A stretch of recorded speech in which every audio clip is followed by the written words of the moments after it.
یہ کہ حدیث اور سنت حجت ہے، جیسا کہ آگے بیان ہوگا، وہاں یہ کہ پہلے یہ ثابت ہونا چاہیے کہ یہ بات اللہ کے نبی صلی اللہ علیہ وسلم سے ثابت ہے۔ کیونکہ آج بڑی افسوسناک بات، کچھ طبقہ تو حدیث اور سنت کو حجت نہیں مانتا، اور جو مانتا ہے جیسے سنی حضرات،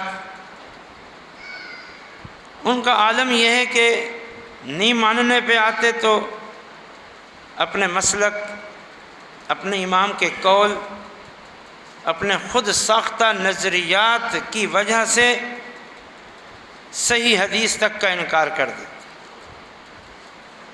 اور اگر ماننے پہ آتے ہیں تو اپنے مسلک، اپنے خود ساختہ طریقوں کے موافق اگر کوئی موضوع من گھڑت ضعیف ترین حدیث آ جائے تو اس کو بھی بڑے زور شور سے مانتے ہیں، تسلیم کرتے ہیں، حوالہ دیتے ہیں۔ اہل الحدیث کا یہ وتیرہ نہیں۔ تو بہرحال تو حدیث اور سنت، لفظ حدیث کہیں لفظ سنت کہیں، بات ایک ہی ہے، یہ حجت ہے، یہ شرعی دلیل ہے۔ کیوں؟ اس لیے کہ یہ بھی اللہ کی طرف سے ہے، یہ بھی اللہ کی طرف سے ہے، اور اسے بھی محدثین نے، علماء نے وحی سے تعبیر کیا ہے۔ وحی یعنی اللہ کی طرف سے آنے والی بات، جیسے قرآن وحی ہے ایسے ہی حدیث وحی، اور یہ بات قرآن اور حدیث کے دلائل سے ثابت۔ مثلا اللہ تعالیٰ کا فرمان وَأَنزَلَ اللَّهُ عَلَيْكَ الْكِتَابَ وَالْحِكْمَةَ، یہ آیت قرآنی، اور اس معاملے میں صریح دلیل ہے، صریح دلیل۔ اللہ تعالیٰ فرما رہا ہے، اے حبیب صلی اللہ علیہ وسلم، اللہ نے آپ پر کتاب بھی اتاری ہے اور ساتھ میں حکمت بھی اتاری ہے۔ انزل اللہ علیک الکتاب والحکمت، اللہ نے اتاری ہے آپ پر کتاب بھی یعنی قرآن، اور حکمت بھی۔ تو اللہ تعالیٰ فرماتے ہیں ہم نے اتاری۔ حکمت کا ذکر قرآن میں کئی جگہ پر آیا،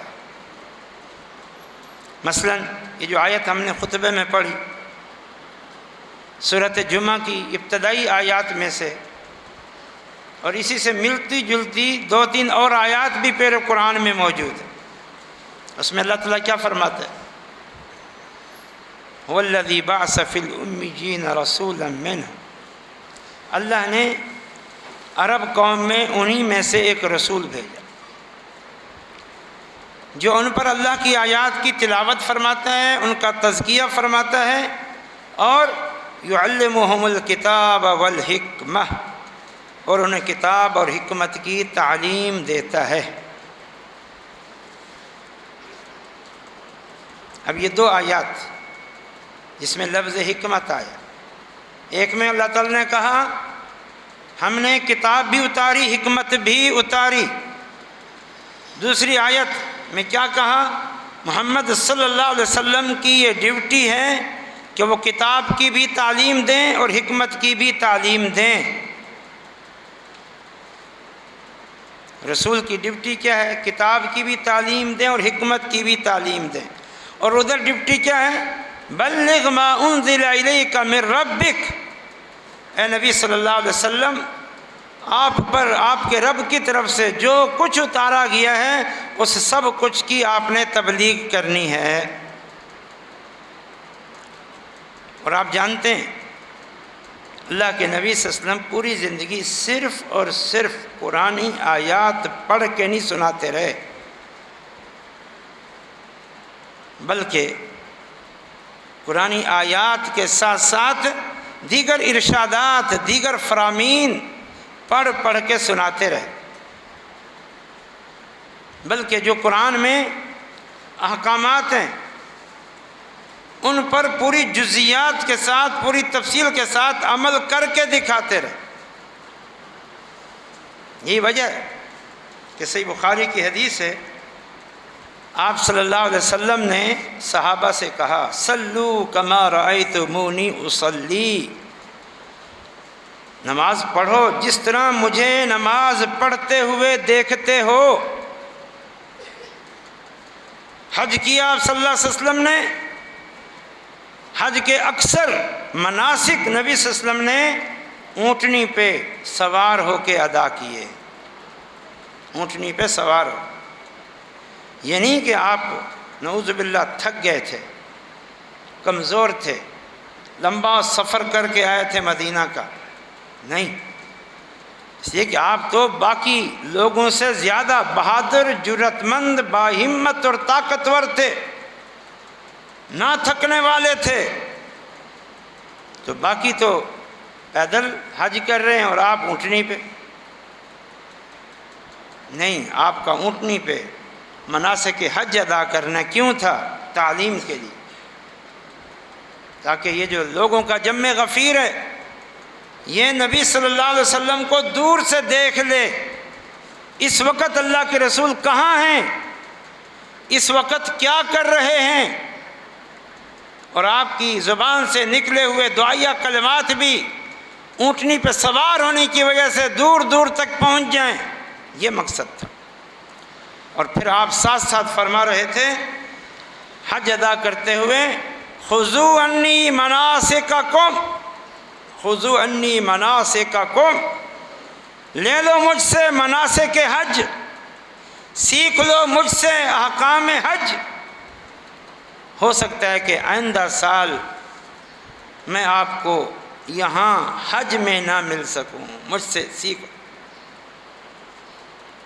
جابر رضی اللہ تعالی عنہ کی طویل حدیث ہے جس میں انہوں نے پورا قصہ حج بیان کیا، مدینہ سے نکلنے سے لے کر نبی صلی اللہ علیہ وسلم کے واپس مدینہ پہنچنے تک مکمل رودات بیان کیے، اور علماء نے اس حدیث کے بارے میں کیا کہا ہے کہ جابر کی حدیث نبی صلی اللہ علیہ وسلم کا آنکھوں دیکھا حج کا حال ہے، آنکھوں دیکھا۔ جب لوگوں کو پتہ چلا کہ جابر رضی اللہ تعالی عنہ حج کا آنکھوں دیکھا حال، مشاہدہ پوری تفصیل سے بیان کرتے ہیں، تو لوگ دور دور سے جابر رضی اللہ تعالی عنہ کے پاس آتے اور کہتے ہمیں حج والی حدیث سنائیے، ہمیں حج والی حدیث سنائیے، ہمیں حج والی حدیث سنائیے۔ تو بہرحال اللہ تعالیٰ نے کتاب و حکمت اتاری، نبی صلی اللہ علیہ وسلم کتاب و حکمت کی تعلیم دیتے تھے، اللہ تعالیٰ نے کہا آپ نے پہنچانا ہے وہ جو اللہ نے آپ پر اتارا ہے، لہذا حدیث بھی ان آیات کی روح سے، سنت بھی ان آیات کی روح سے حجت، وحی۔ اور یہ جو دو ہم نے احادیث بیان کی اس نے اور واضح کر دیا، ایک جس طرح مجھے نماز پڑھتے ہوئے دیکھتے ہو پڑھو، اور ایک جس طرح مجھے حج کرتے ہوئے دیکھتے ہو اس طرح حج کرو۔ بلکہ نبی صلی اللہ علیہ وسلم نے کئی دفعہ نماز کا کچھ حصہ ممبر پہ کھڑے ہو کے پڑھ کے دکھایا، نماز کا کچھ حصہ ممبر پہ کھڑے ہو کے پڑھ کے دکھایا اور کہا مجھے سیکھ لو مجھ سے نماز۔ اور ایک موقع پہ فرمایا میں دیکھتا ہوں تمہاری صفیں درست نہیں ہیں،